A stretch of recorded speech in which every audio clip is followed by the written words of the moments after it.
contract, and I'm hopeful that we can extend beyond that. And those of you who know my wife knows that she's a saint, and we're welcoming some saints here this morning. Not the New Orleans saints, but some saints nonetheless. I'll be honest with you, I hadn't really thought a lot about this issue that's before us today in the last year or two, but I think we're onto something here, and I'm excited about the hearing today. Senator Capito, with Ben and others, really look forward to this hearing, what we're going to learn. But as I think you all know, today is the first Environment and Public Works Committee hearing of this 118th Congress. Senator Capito and I are pleased to welcome our newest members, Senator Fetterman, Senator Mullen, Senator Ricketts. Senator Ricketts, welcome. Great to see you again. Thanks for letting me come and visit with you earlier this month. And we're delighted to be here with our returning members as well, not the least of those, my wingman from Delmarva, the Senator Cardin, or Delmarva, I call them Delmarva buddies. There you go. Over the last couple of years, this committee has played a vital leadership role in passing historic infrastructure and climate legislation. Much of our success was, I'm proud to say, bipartisan. We have a couple of people here from Wyoming, and I quote another fellow from Wyoming who used to say, when he was actually sitting right out where you are, Chris, and he said these words, he said, bipartisan solutions are lasting solutions. I see we've been joined by Senator Fetterman. Welcome, Senator Fetterman. We're glad to see you. Thank you for joining our committee and being as a neighbor.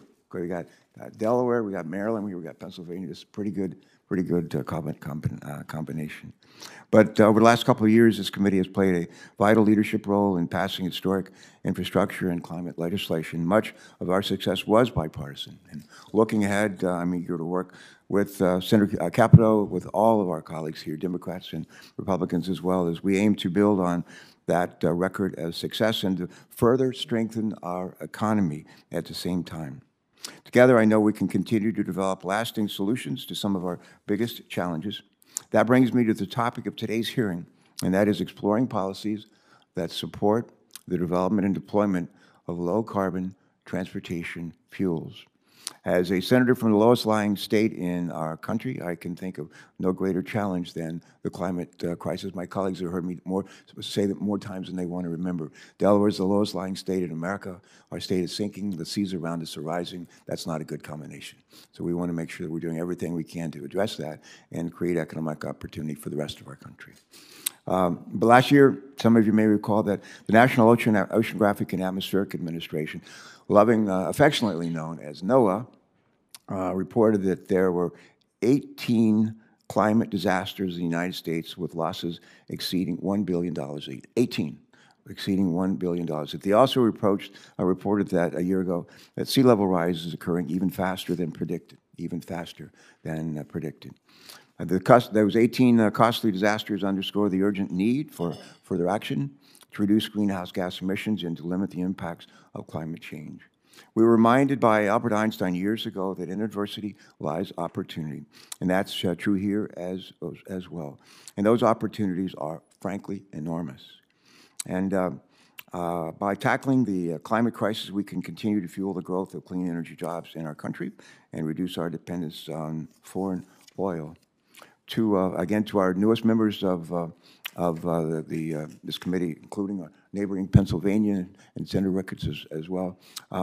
My colleagues have heard me tell once or twice the story of a guy named Willie Sutton. I don't know if you ever heard of Willie Sutton.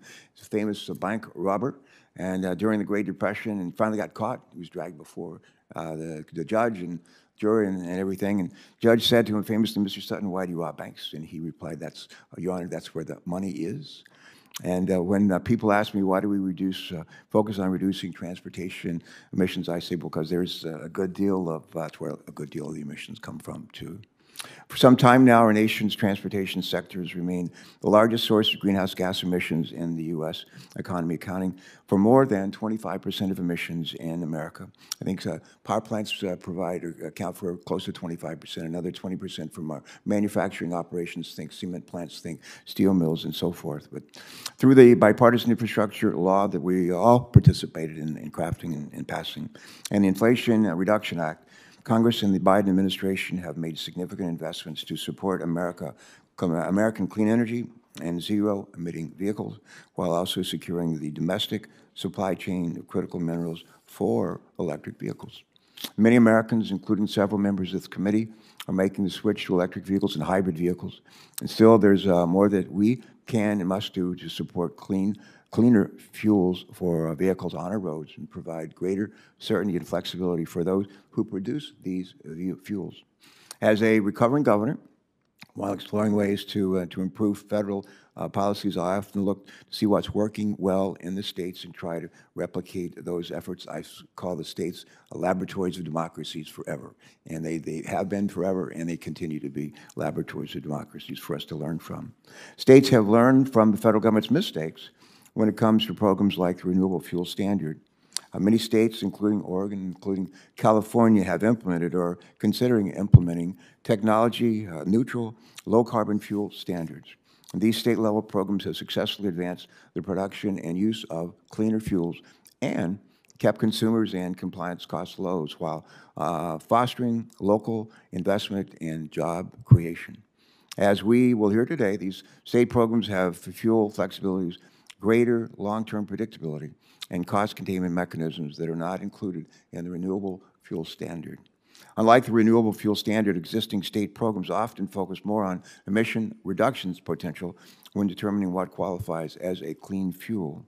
And in addition to reducing the number of questions the states have to ask when determining which fuels qualify for a clean fuel program, this structure allows multiple options for obligated parties to comply. For example, a wide range of stakeholders rather, including the Delaware City Refinery, about 20 miles from my house down the Delaware River. Those stakeholders are interested in producing clean hydrogen as a qualifying clean fuel. They believe they can do so with their existing infrastructure to secure a stronger financial future and create new jobs. That is why we've invested significant federal resources to support the development of clean hydrogen infrastructure in our nation.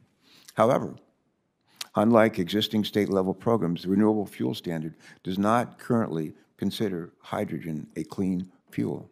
Increasing the production and use of clean hydrogen is a key to reducing emissions in sectors of our economy that are difficult to decarbonize. Think large trucks, think like buses, big buses. And the challenges with the Renewable Fuel Standard do not stop at hydrogen. And as we're going to hear today, there are challenges across clean fuel stakeholders, including biofuels, which we can address by moving forward a more technology-neutral approach.